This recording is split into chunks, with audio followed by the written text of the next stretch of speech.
Morning all, and welcome all to today's Adabri webinar. My name is Matt Holdstock and I'm an enologist at the Adabri. In today's session, we'll be looking at wine chemistry with a presentation titled Exploiting Flavour Precursors for Improved White Wine Flavour. In the spirit of reconciliation, the Adabri acknowledges the traditional custodians of country throughout Australia and their connections to land, sea and community. We pay our respect to their elders, past and present, and extend that respect to all Aboriginal and Torres Strait Islander peoples today. I'd also like to acknowledge Wine Australia for providing funding and support for webinars via the Adabri Extension Project. Before we jump in and make a start, just a couple of quick reminders to anyone who is new to the Adabri webinar program. If you'd like to provide a comment or ask a question throughout, please click on the Q&A button on the Zoom toolbar, type in your question and click to send it through. We will also be holding a Q&A session at the end of this presentation, but feel free to send through the questions at any stage throughout. A reminder also that the session is being recorded and a link will be sent through to you later today via the Adabri's YouTube channel. We'd also like to collect data today on your knowledge on this topic. So you should see a one-question survey pop up onto your screen asking you to rate how much you know about flavour precursors. So if you could please rate your knowledge on the scale between 0 and 10, with 0 being nothing about the topic and 10 being an expert on the topic, that would be fantastic. And at the conclusion of today's webinar and after the Q&A session, we'll prompt you again with another single question to establish your knowledge on the topic after today's webinar. For anyone who has just joined, we welcome you. Today's webinar topic is exploiting flavour precursors for improved white wine flavour. And it is great, and it's with great pleasure to welcome a standing Dr. Josh Hickson from the Australian Wine Research Institute today. Josh is a senior research scientist at Adabri with expertise in chemical structure and reactivity. He's previously worked on reuse of winery waste and condensed tannins, and now applies his chemistry knowledge to the generation of flavour. So Josh, if you are ready to make a start, I will hand it over to you. Thanks for the intro, Matt. Hi, everyone. Hope we're all doing really well. Also want to thank Will, who's sitting in the room. He does a lot of behind the scenes stuff and make sure this all works. So thanks, Will, for making sure we can go out across the country. On that title slide, I've got my email address. So I know people will catch this later on or something may crop up to them at some point. So feel free to jot that down or skim back to it when it's on YouTube and shoot me an email. I usually free up some time in a couple of weeks to go through some emails and answer some questions that come up to you later. All right, so getting into flavour precursors. Should be able to click across. Luckily, Will is right next to me. All right, so I'm going to start off with the what we're talking about when we're talking about flavour precursor. So I'm going to start with the example there of smoke. And look, apologies if it's a bit of a trigger, if anyone's still going through issues with smoke or anything like that.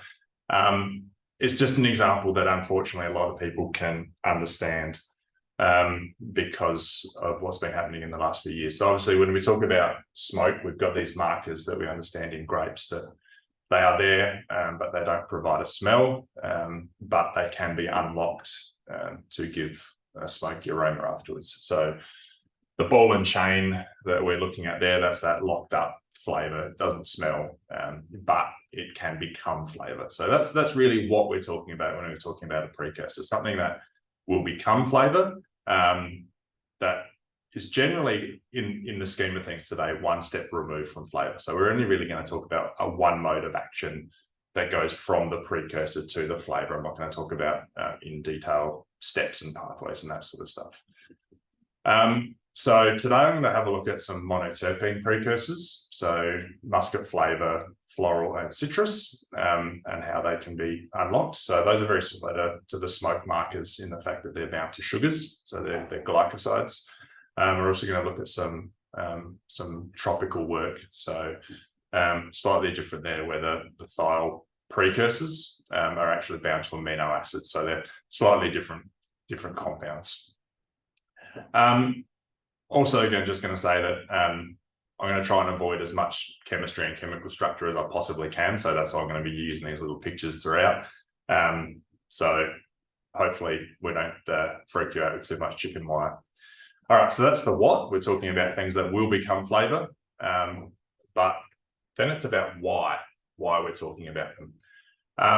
And I'm just going to show you this little picture here. So I actually got my kids to do this the other day. I gave them a piece of cardboard each and gave them the simple instructions of we're going to draw a creature.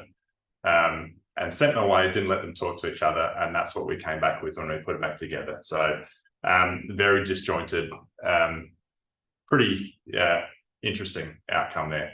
But for me, that's that metaphor of the flavour precursor disconnect. So when we talk about the evolution of flavour, you know, if we're talking about evolution during fermentation or bottle aging, people experience it at the time when it comes about.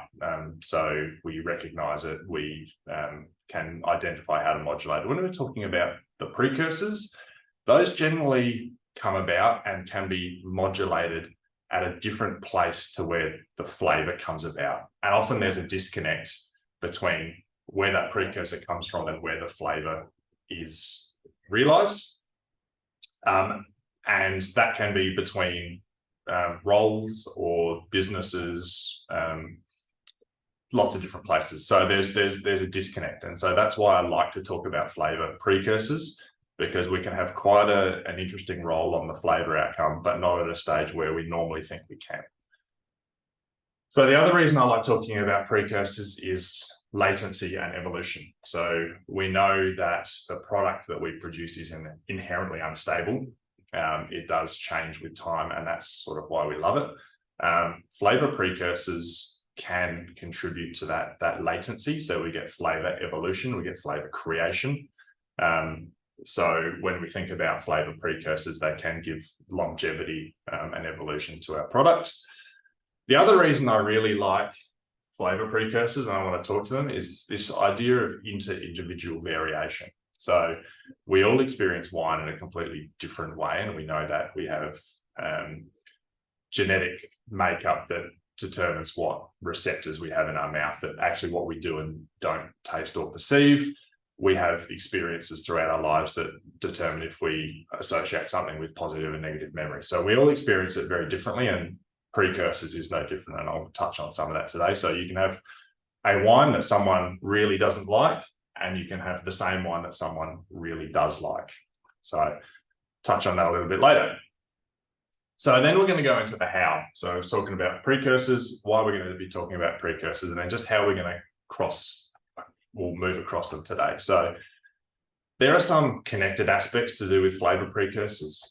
You know, we can talk about skin contact and extraction of precursors into wine, which are then realised. But because those things are quite connected, most people are generally across them. So I'm really going to focus more on those disconnected aspects of flavour precursors. I'm also going to then talk about how we modulate it and where that modulation fits.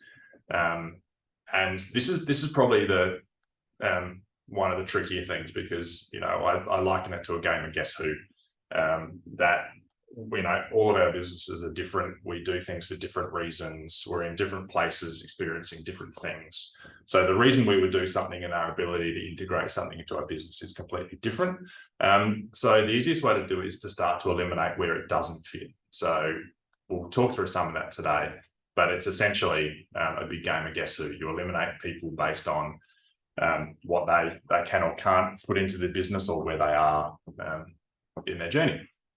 So we're also working through the next steps of this. So not only where stuff fits, but what's needed to deliver and support these sort of solutions or tools.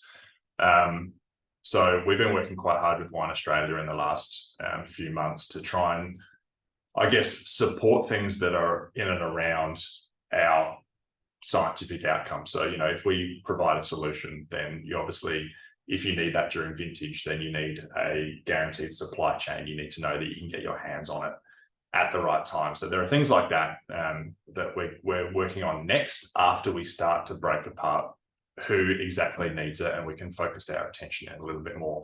But that's sort of the next step. So that's what's coming later on, and what we're working on at the moment behind the scenes. So I'm going to dive straight into it. So I'm going to start with some tropical thiol work.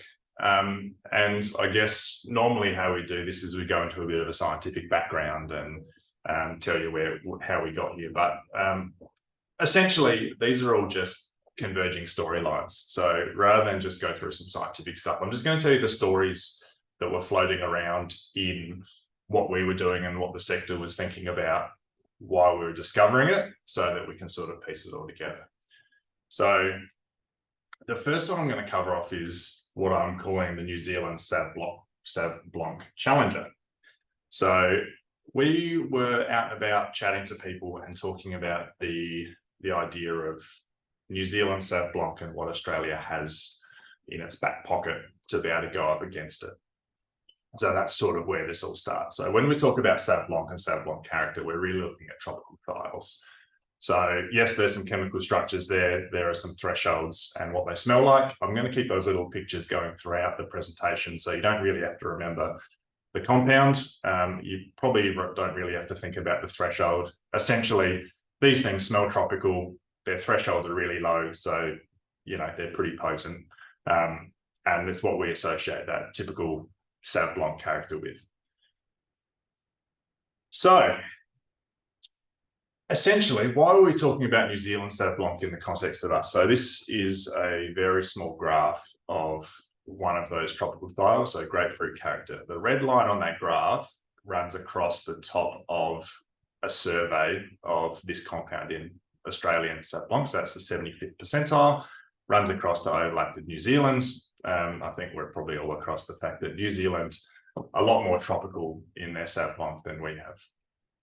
So when we're looking at this, we were talking with winemakers, wine companies about what do we have that we would put up against New Zealand Sauv Blanc. So is it Australian Sauv Blanc? Would we try and make our Sauv Blanc more tropical? Or would we be basically putting something up against that people go, well, I know New Zealand Sauv Blanc's, for me, so I'm not going to touch it? Or would we start to investigate different varieties that maybe aren't as familiar to consumers and don't have their own footprint, so that we could start to play with those and put an Australian, name another white variety that probably doesn't have a bigger footprint up against New Zealand Sauv Blanc. So this is where that idea started of, could we start playing with tropical character in something other than Sauv Blanc? So the next storyline that was happening along the same lines, probably started a little bit earlier, was this idea of yeast modulation. So we've got an awesome microbiology team here who's always playing around with yeasts. And what they were doing at this point, so this comes from a technical note, Tony Cordente is the author there, from 2017, where they were looking at essentially providing a whole bunch of different commercial yeasts the same starting material and saying how much of this tropical character, how much of these tropical thiols are you actually producing? And essentially just two red lines there with an arrow that says the spread is big. So we know that yeast selection plays a pretty big role in what the outcome is when it comes to Sauv Blanc and tropical wines. So we know that the tropical flavour is realised in the winery during fermentation because of the mechanism of yeast. So the next one that came about was talking to a producer in Australia who had a tropical red wine that they were trying to understand where this came from. So Shiraz wine that came into their wine came out smelling really tropical. We had our yeast crew working on yeast metabolism. We know that it's yeast action that creates these things. So we said, what are you doing with your yeast? Have you made a different choice? Are you doing something differently there? And it was, no, we're not. Nothing's really changed in the winery. So we know these things come from big amino acid bound conjugates in the grapes. So we went, all right, well, let's take a step back. Can we go into the vineyard? What are you doing differently there? Have you done something that's slightly differently? And it was like, well, actually, yeah, maybe our nitrogen use this year was a little bit higher. And we know that, being amino acid bound conjugates, these things are built on nitrogen. So that sort of came about all at the same time that we had this. What can we do in terms of tropical to challenge New Zealand? We know we've got this yeast thing, but there's also potentially this vineyard thing. And then there was this French work that came out. And if any of you were at AWITC in 2016, I think was the year, there was Oliver Geoffroy was presenting there on this. So essentially, in this vineyard in France, they had nitrogen deficient vineyard, and they were trying to understand how to get nitrogen into that more quickly. So again, little pictures for those aromas there, so you don't really have to think about it. Essentially, what we're looking at there is a control with some soil nitrogen added, so 30 kilograms per hectare as ammonium nitrate. And you can see there's a small jump up in Yan. Everything else stays about the same. What they did next was try foliar nitrogen. So sprayed it on as urea, did it twice in and around veraison.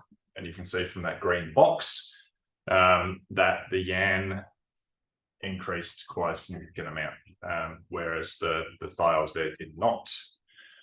As soon as they mixed foliar sulfur as wettable sulfur and nitrogen as urea, they not only got those huge increases in Yan, in nitrogen, but also in tropical thiols, more so in those two that are pictured there. So we get to this point where we know that with our yeast selection, we can turn the dial a little bit on the metabolism of those precursors. But if we want to turn that all the way up to 11, so we want to push it further than we should, which is, as scientists, what we do like to do, try and push the boundaries, we've got to take a step back into the vineyard and have a look at how we can modulate those precursors. And obviously that French work, which did use the same yeast, showed that, yes, we can have an impact there in the vineyard. So that's where that disconnect sits here with the tropical thiols, that, yes, you realize it during fermentation in the winery, but the place you can actually have a decent impact outside of yeast selection is on your vineyard and your nitrogen and sulfur use. So this is something we did a number of years ago. We were playing with Barossa Chardonnay. We tried to do a very similar thing. So there's some spray rates there in terms of, so the number outside of the brackets is the active, so sulfur or nitrogen. The number inside the brackets there is the product itself, so wettable sulfur or urea. And we did it at two rates, a low spray, a high spray, at veraison, and 2 weeks later. So this thing here that I've just popped up, I'm going to try and use data and graphs as little as possible. What we know is that with these tropical thiols, there's basically a direct relationship between the concentration and their impact on grapefruit, passion fruit, tropical aromas. So we basically scoured the literature and gone, well, these are generally how these classes of wines increase in their tropical content. So there's sort of like a thiol meter rather than using graphs. So when we did, so that those control Chardonnay grapes that we pulled in once we'd fermented, and same yeast. So what we're really looking at here is what the vineyard's doing. So that was the control that we just left as is. This is where the low went to. So that 5 kilograms per hectare and 10 kilograms a hectare of urea, so done twice. So we've taken that Chardonnay and pushed it smack bang into the middle of where we'd expect commercial Australian Sauv Blanc. Once we went to the high, we ended up round about there. So we're looking at a high-end New Zealand Sauv Blanc. So it was very, very tropical, tending towards Capis. So I'm not going to go hugely into the detail on this one. There's a couple of reasons why I'm not going to go strict on the detail of what we did.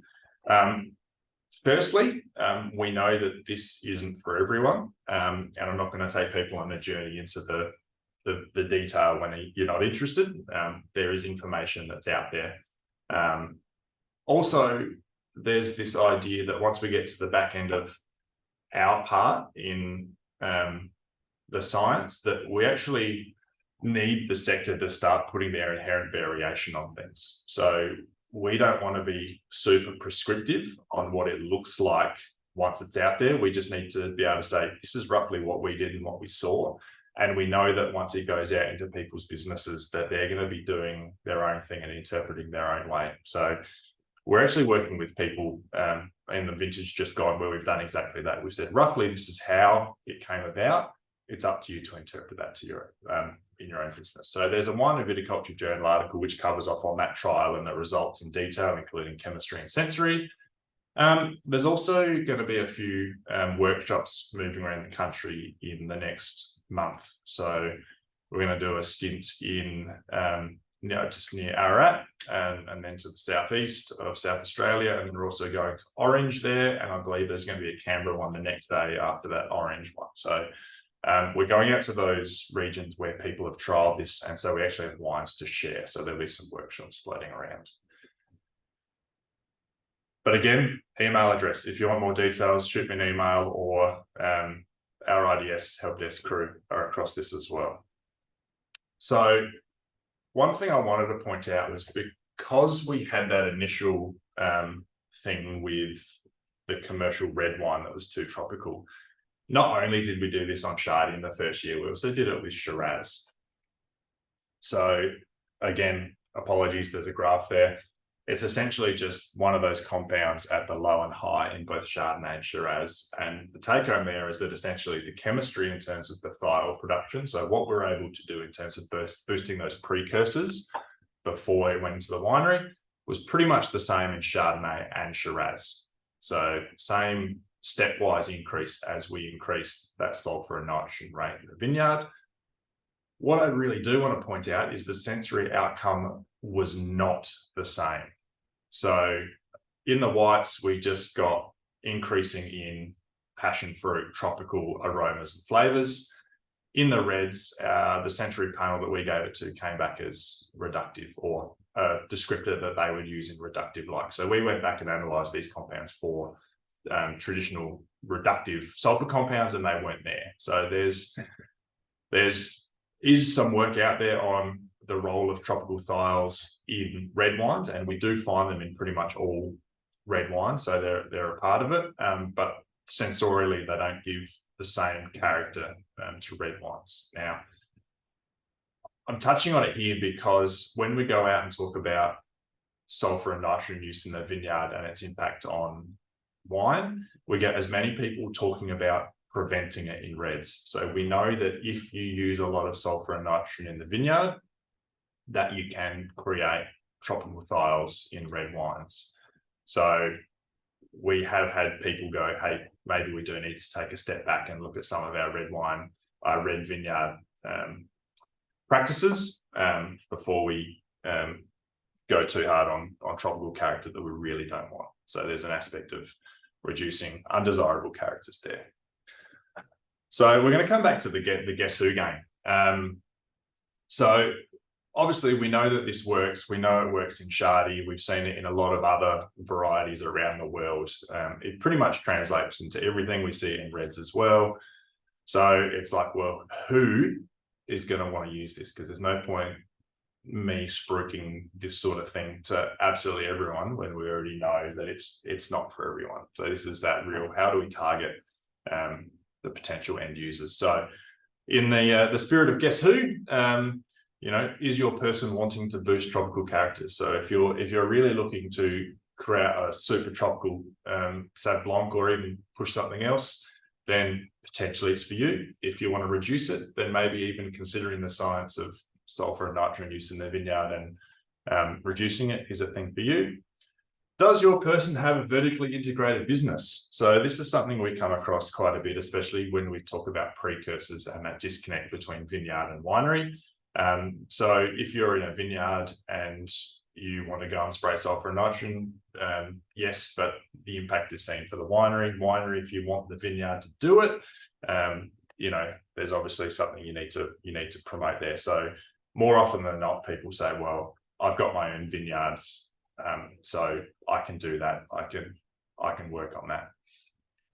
Is your person working in a cooler climate region? So when we first started going out and talking about this, I guess there was an assumption that warm irrigated regions potentially could do with a flavour boost. But then when it comes to the idea of late season sulphur sprays and sulphur burn, there was a few people that pushed back on that. So we know that it's probably more likely to be used, or late season sulphur sprays used in a cooler climate. Does your person have fermentation capacity for small blending parcels? Look, it's a textbook guess who question. For this, most people we speak to, they're not trying to do this to hit a specific thiol number or an amount of, I guess, a tropical style. They basically want to go all out on a blending parcel, a small amount. So need to know that if that's your thing, you need to be able to accommodate that. Does your person have philosophical aversions to late season sulphur use? So again, we go out and we have a chat, and some people say, well, I don't want late season sulphur use because I want a wild ferment, or I want some of those natural microbes to kick off ferment. So they don't want to see late season sulphur use. So there are some possible philosophical barriers. And when we're playing the game of guess who in the wine sector, those are probably the hardest ones to be able to pick up on. I can't just go out there and look at a map and look at the wine directory and go, what are people's philosophies? So that's one that we really love people to reach out and say, hey, I would or wouldn't do this because of. And that line in red there, we are always looking for people to jump out and say, this thing that I heard of, I would use it because of, or I wouldn't use it because of. It really helps us understand how we design further trials. It also means we're not taking this into regions or to people that are never going to do it. So making sure we put our tools in the hands of the right people. All right, so I'm going to leave that one there, and I'm going to come about with the smoothest of segues. Obviously, when we're talking about tropical thiols in red wines, that's that vineyard-derived precursor that leads to undesirable characters, which sort of has a likening to those smoke glycosides. So we've got a vineyard exposure to smoke, which then can come about later on in wine. And that's sort of where the next story starts, with smoke. Because we're going to go into some monoterpenes, and because they both come from glucose-bound precursors, they sort of overlap. But I will very obviously and explicitly say that I'm not an expert on smoke. In our research team, we have someone called Mango Parker, and she is an absolute gun at smoke and has been thinking about it for many, many years. So if you have questions related to smoke, I'm probably going to push you off to Mango anyway. So her email's there, and she'll love to hear from you. So when we go to monoterpenes, or I guess most importantly, monoterpene precursors, which are the glycosides, we start with smoke glycosides. So we were doing some work a number of years ago on smoke glycosides, markers for smoke exposure. So obviously, I think we're hopefully all aware, but unfortunately, that smoke exposure in the vineyard, the grapes take up those volatile phenols, bind them to sugar. It's just so the vine can move them around and do with what it pleases. Those transition into wine. But what we were looking at there was that even when we don't have release of that free volatile in the wine, we had people picking up smoky characters. Not everyone, some people. So there was a bunch of work that was done on what we call in-mouth release. So we actually put the precursors, or those glycosides, into the mouth. The oral microbes act on those to release the flavour, and we get retronasal flavour. So we get that flavour coming up the back of the throat to the olfactory bulb. So this was an exciting new thing in smoke research, and we started to go, what about other glycosides? Do these have that same sort of role on wine flavour? Can we have in-mouth release during tasting? Right, so another thing we were working on at a similar time was TDN, so the kerosene character, and sunlight. So these storylines probably don't mesh that well, but we'll figure it out. So I know most of you are probably sitting at home going, oh, that guy on screen, I wonder what he looks like under a parasol. Well, there you go, got it sorted for you. So when we're talking about, we're looking at TDN, we're investigating the impact of temperature or sunlight on TDN production. So what we got to there was that sunlight was a major factor in TDN production, and they come about via the action of these things called carotenoids. So carotenoids exist in grapes to photoprotect chlorophyll. So chlorophyll can do its job and make sugar. So essentially, these carotenoids are the parasol of the grape. So they protect it from sun damage. But when we're making these C40 compounds, we start with these little C5 units. So there's a little 1/8 segment of a parasol there. And once we have two of those units joined together, we have a C10 unit, and that's essentially a monoterpene. So they come from this pathway. The grapes take those and store those as glycosides. So they bind those C10 monoterpenes to glucose, but then others keep cascading through to make these C40 carotenoids.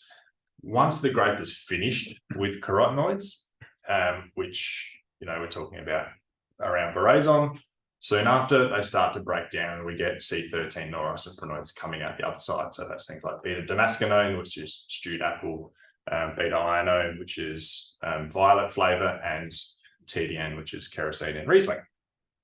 So a hugely key pathway there, and that's all sunlight modulated. So the more sunlight we see early on in berry development, so there's some work out of the US that says 33 days post-berry set is a key time for sun exposure to upregulate the formation of carotenoids, which then means you get more monoterpenes and you get more TDN. So we had this sunlight thing that we were thinking about. At the same time, me personally, I was doing a lot of work on waste reuse. So that's sort of where my background at AWRI comes from. Starting off feeding it to cattle, using grapemark for textural tannin polyphenolic stuff. But then we're also looking at where those monoterpenes went. So those bound monoterpenes that are in grape, crush press, we do get fermentation release and some storage release of flavour, but quite a substantial amount of those monoterpene glycosides actually stay with the mark. So they don't get extracted out and they sit around.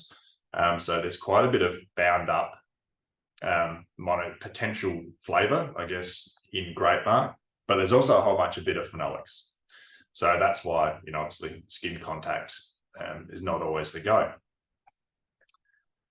So we had this idea of glycosides and their role in mouth. We had some sunlight vineyard work on increasing them. We had the fact that they are sitting around in waste, but we also had this bulk wine flavour thing that we were talking about. So we were asking about monoterpenes and modulating flavour and where an increase in flavour really is desirable. And at this point, it was in bulk wine into China. So this was the first home that we found for monoterpic glycosides. So we'll generally only investigate something if it has a potential home. And at this point, we were looking at bulk red wine that was going into China. And what we were hearing from the market over there was that the wine that was being looked for was red in colour, but generally white otherwise in flavour, low tannin. So quite a good place to put some citrus floral. So we were looking at potentially boosting bulk wine into China. I don't have to tell you that that was not a happy ending. So that first home for glycosides is not happening at the moment. So once all those storylines converge, when we're talking about monoterpenes and monoterpene glycosides, those disconnects are really the vineyard sunlight work. So a place that we're probably not always thinking about production of flavour, but then also that disposal of potential flavour in grape mark. So obviously in the middle there's skin contact, there's yeast choice. There are things like that which are probably more obvious and people are more used to playing with when they want to do it. But we really wanted to try something very different. So we focused on the grape mark end. What could we do in terms of taking this waste stream and increasing the flavour? So what we did is, in the first instance, we took 300 kilograms of Gewurz mark, put it in 300 litres of water in rotary fermenters to make a nice aqueous extract. So everything we did here, we considered, would this be done in a winery or could it be done in a winery? So we were using a food grade resin, which is called FPX 66. It's normally used for debittering orange juice. We're using caustic water, ethanol from Tarot, so just spirit neutral, and just running through batches of this extract to get a ethanolic concentrate that was rich in glycosides but devoid of phenolics, because that's obviously the big barrier there in extracting these out of mark, and then slowly dried that down to end up with essentially a powder from Gewurz mark. We did it subsequently a few years later with Gordo mark, that is rich in monoterpene glucosides. So the first thing we did when we got those is we did a similar thing to the smoke work, where we gave those glycosides in water to people. So this solution has no smell, but we were trying to understand that in-mouth release through oral microbes, and people's that into individual variation. So we had those Gewurz glycosides. So 54% of those 39 tasters perceived fruity floral from it. We had geraniol glucoside, so just one of the monoterpene glucosides that was synthesized, and 46% could perceive flavor from that, and then guaiacol glucoside, which is one of the smoke markers, so 64%. But it wasn't just some people tasted it, some didn't. You can see from the pie chart on the right there that there's almost essentially every combination of people being able to taste some glycosides and others. So this really leads into that individual variation. So we know that when we have glycosides, whether it's smoke or it's monoterpenes, that everyone perceives these completely differently. Something to keep in mind as a winemaker when tasting wine, but also in terms of consumers. So the next thing we did was we went and took those monoterpene glycosides and we put them into a couple of different wines. So we had a very, very, very basic neutral Chardonnay and Riesling that were inherently at 2 different pHs. We added some monoterpene before and after fermentation because our assumption there was that enzymatic activity during fermentation would release more flavor, break down the glycosides. So that first pane that you can see there is the bound. So that's geraniol glucoside, so one of the monoterpene precursors. The blue line there is when we added it pre-fermentation. The red line was post-fermentation, and there's very little difference. That's actually a really good thing. What it means is that you can reactively use monoterpene glucosides. So if this only happened before fermentation, if you only got release or breakdown before fermentation, you would have to choose before inoculating if you're going to improve or increase the flavor. Whereas because we know it happens without that fermentation effect, we just get acidic breakdown in the medium. Essentially, you can produce a wine and make a decision that it's not flavored enough, or what you want to boost more monoterpene character, and reactively add it. So obviously a barrier for use of this type of thing would be if you have to use it before you know what the outcome is going to be, it's really not going to work. So the next one that I touched on earlier was this latency or evolution. So that next slide down is linalool. So it's one of the monoterpenes that comes about. What we found was that when we add these, we get slow breakdown, but we also get this continual increase in flavor. So there's 36 months of storage there. And for some of those, it's still going up at 3 years. So we're actually not just increasing the flavor as it's in bottle, but increasing the amount of flavour that evolves over quite a few years. So there's this idea of latency, so latent flavour that comes about later on as the wine evolves. So that's just the Shardy there at pH 3.4. The other panels there are the Riesling at 3.1. So yes, different wines, but these compounds are in and above what we saw in those wines. So what you can see from that graph there is that in the top pane, that drop of monoterpene glucoside is excessive. So it's real quick compared with the Shardy. And with linalool, whereas in the Shardy, it was still increasing. Pretty much at every time point in the Riesling, it was already breaking down. So linalool breaks down subsequently and onto other things.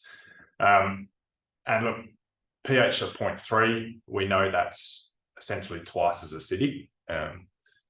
And those reactions of flavour formation and then subsequent flavour conversion and breakdown of monoterpenes is almost completely pH driven. So you double the amount of acid, you double the reaction rate. And I can, if anyone wants to chat more on reaction kinetics later on, I can get down and dirty with that. So obviously fermentation effect, we can react to it. There's latency and there's an obviously pH effect. So one thing I wanted to touch on very quickly is I've touched a couple of times on smoke, and just wanted to point out that not all glycosides are created equal. So this whole smoke versus monoterpene, I've used smoke as an intro to monoterpenes because I think more people understand smoke glycosides, and they can be considered in some ways similar, not always. So obviously in terms of in-mouth release, there are differences there in the amount of people or the people that respond to smoke glycosides versus monoterpene. So you can't assume just because you can perceive flavour from one, you can do it from the other. It's actually very different. So that's another little pie graph from a different set of tasting where the grey bars are glycoglucoside and the pink bars are geranyl glucoside. So that's a little side. The other one that's probably more important is that little graph on the right, is that breakdown of monoterpene glucoside. We don't see that same dramatic pH-driven breakdown in smoke. So we know with monoterpene glucosides, you add them, the glycosides start breaking down, they start producing flavour. We increase the acid, we increase the rate of reaction. That does not hold true for smoke. They are more stable. We don't see that same effect. So just making sure we don't lump them all into the same place. So we'll go back to the guess who game. So when we come to the extraction of monoterpene glycosides from grape marc, we initially put it on the shelf. So I spoke about that role of bulk wine to China. But before we put it on the shelf, we looked at things like regulations. So it's an extract from wine grape. It's using things that are inherently used in winery. When we had our chats with the regs people, they said there's no issues there in terms of using it. It's considered a grape-derived additive. We spoke to people about the processing and logistics of doing it. I mean, obviously, what we were trying to do was use things that could be done in a winery. And I think this is one of those assumptions that we thought was quite true. 99.9% sure that wineries did not want an extra job of extracting marc. And yeah, we got that last 0.1%. So we know that this is in the realm of a waste processing facility, not so much winery by winery. So then it's about understanding how those different streams flow together and how we promote, I guess, the extraction of those compounds. One thing that we really did stumble on was price. When you do these extracts, to dry them down costs quite a bit of money. So when we were talking about additives to bulk wine, we were hearing in the vicinity of a couple of cents per litre is what sort of a no thought additive would go out at. But these, once you take in drying costs, we were talking more like 50 cents per litre of additive. So it was outside the realm at that point. But when we put it on the shelf, we note these things down. So if drying technology improves, or it can be used as a concentrate instead of a powder. So we sort of put it back on the shelf for a little while. And more recently, with I guess the uptake of low and no alcohol products, we've actually brought this back off the shelf. So exactly the same thing, but a different home. So this is sort of where that guess who game comes in handy. So we sort of already know where it can and can't be used, and we can be more targeted in what we're doing. So what we find with no and low alcohol products at the moment, they're probably lacking in their flavour profile. So with monoterpene rich extracts, we can add flavour. We can also add that latency. So these products will grow and change. And there's also a little grape grower winemaker article that went out in October 2022 on this, which we were talking to the ever wonderful Pia Merrick from Qualia. So she's had a play with these as well. So we're sort of seeing that home for them come back again. So it's something we're starting to reinvestigate. So just some closing comments as I slowly wrap up. So obviously when we're talking about precursors, they're important for flavour, because obviously that's where they're coming from. But when we're talking about modulating precursors, or a place at which we can increase or decrease them, they sometimes unnoticed or disconnected from the flavour, so may not come together that well. They also contribute to that latency of flavour in that wine evolution. So especially with monoterpene glucosides, their place of formation is just during wine aging, less so for the thiols because they're fermentation driven. But also that experience of precursors is different person to person. So we can experience flavour from precursors because of what happens in mouth, as well as we know the fact that those individual compounds that are out there, people have different sensitivities to them as well. So obviously when we come to that game of guess who, that's us trying to put a realistic focus towards the potential end users. So making sure that we're quite sensible about where these things will and won't be used, and making sure they get trialed in the right operating environments. It also provides us an earlier identification of barriers. So once we know those sort of people who can use them and we speak to them, we then understand more things we need to think about in terms of overcoming supply chain issues, financial issues, just the technology of the science itself. And I guess it's about balancing out the could with the should. If anyone remembers the textbook Jurassic Park quote, as scientists, we could do lots of things, but as we service the wine sector, it's what we should be doing as well as what we can be doing. So making sure that we actually sit correctly in that balance by understanding what people want, how they want it, versus us pushing those scientific barriers into weird and wacky things. So quick acknowledgements. A lot of this is supported by Wine Australia through levies. There's a lot of people who have contributed to this work. I'm just presenting it. So a lot of key people there that I've listed at the top with Mango, Mark, Demi and Paul, who have helped with a lot of the key trials, and a whole bunch of people there that have helped with many, many, many things. So thank you to all of those. And I'm going to throw back to Matt for you.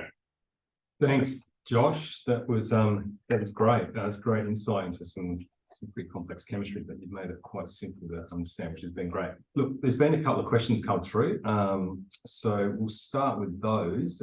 Just remind people if they want to send through a question, you still can. So the first question, Josh, have you sprayed sulfur only? You might not need urea at all to increase thiols, as many of our research has shown. I understand fertilizer sounds better than fungicide, but we must look at the real source of the effect. And to me, it doesn't seem to be nitrogen, but sulfur alone. Yeah, we have done trials on different rates of just sulfur, different rates of just nitrogen, and different rates of the combination. Yes, you see some impact by spraying just sulfur in excess, but not as much as if you spray them together. So yes, you can see an effect, especially when the nitrogen status of that vineyard is already high. So obviously that French work initially was in a nitrogen deficient vineyard. Most of the things that we've used to date are actually ticket along quite well in nitrogen. So yeah, look, sulfur alone, if the nitrogen's fine, both together, you see a bigger effect and more reproducibly. Okay. Another one on thiols. Given that thiol characters are desirable in rosé, surely this has great potential for targeting red blocks destined for rosé style wines. Yeah, look, definitely an avenue. So we know this works in a lot of red varieties. Our research team upstairs recently did a survey of thiols in commercial red wines and found these thiols above their perception threshold in pretty much every red wine we looked at. So we know they're a key contributor. So yeah, look, it's definitely something that's worth investigating. It should work, and be interested to hear exactly what situations people would be expecting to see it. Okay.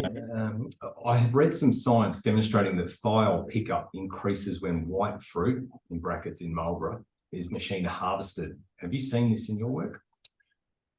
So what we were doing, we were just standardizing for that vineyard application. So we were not doing different harvesting techniques or that sort of stuff. But prior to this, there was some work that we did here on machine versus hand harvested, and some transport stuff. And yeah, I'll agree with that. That holds true. That's around clarification. So in terms of white wine, will juice clarification significantly influence the concentration of precursors? Good question. Might have to leave that one with me. Take it on notice. If you can shoot through an email, or Matt can tell me who that is, I'll have a look into that one. Yep. We can do that. Thanks, Matt.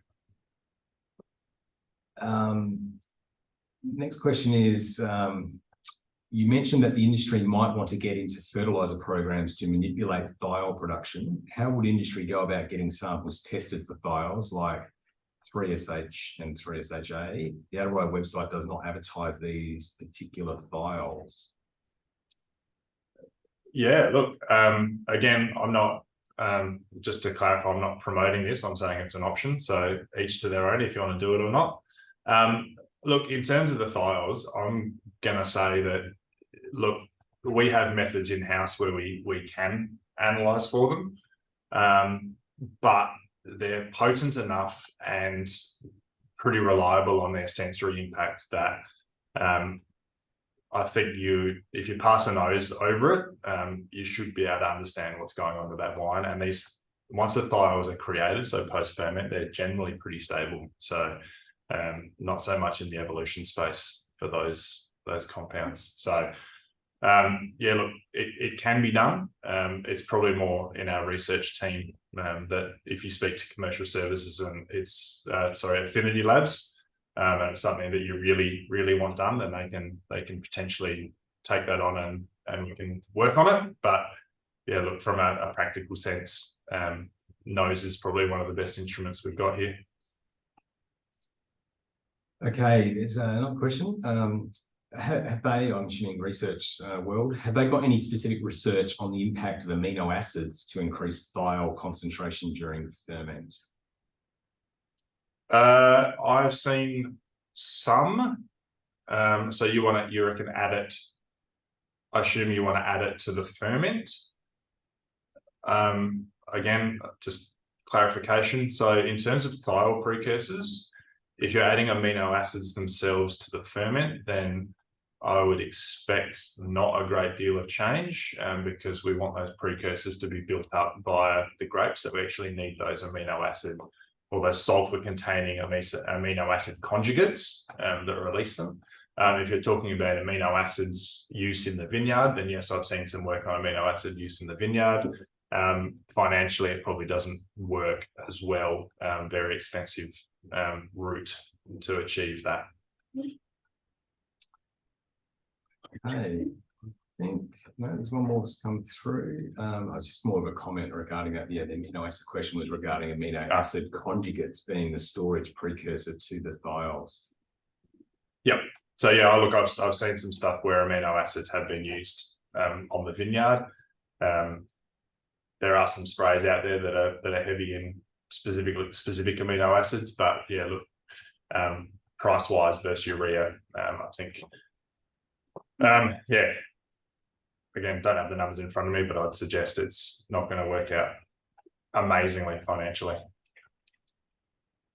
Okay, I think that wraps it up. There's no more questions that have come through. So if any more do, I will send them on or put them in touch with Josh. So look, just I'd like to thank Josh for joining us today, playing a game of Guess Who, and also providing insights into the flavour precursors of white wines.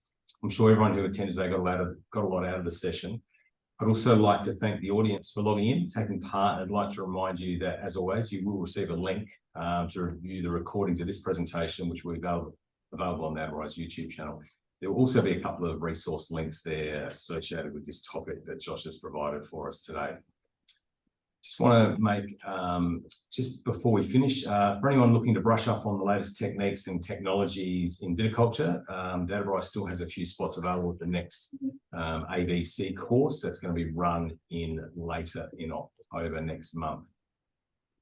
We will be back in a couple of weeks' time. So our next webinar will be on Thursday, the 12th of October, and the title of that webinar is Subsurface Irrigation. And if you'd like to register this session, please visit the Adderai website. So thank you again, and I look forward to seeing everyone at the next Adderai webinar.